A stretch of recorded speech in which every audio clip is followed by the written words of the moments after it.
प्रश्न एकच विचारला जातो परत परत की पानिपत हा शब्द तुमच्या जीवनामध्ये कसा आला. तर त्यावेळेला मी इयत्ता 5व्या इयत्तेत शिकत होतो. 3 दिवस धडा शिकवला जात होता.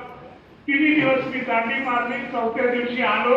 गुरुजींनी बरोबर हेरलं, उठवलं, उठा पाटील सांगा पानिपतची 3 युद्ध केव्हा केव्हा आणि केव्हा झाली. मला हो की ठो काही माहिती नव्हतं, पण मी जरा ज्यादा हुशार असल्याचा आवाज मी म्हटलं गुरुजी परत एकदा विचारा बरं.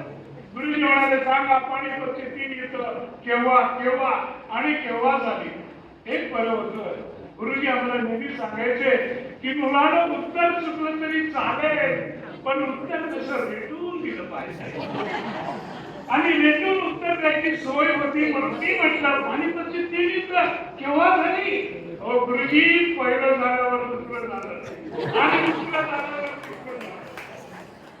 माझ्या हातावरती छडी माझे छम छम विद्या येई घमघम हे आपल्याच्या सिनेमातलं गाणं, ती कविता मला आयुष्यामध्ये अनुभवायला मिळाली आणि तिथे पानिपतची आणि माझी भेट झाली.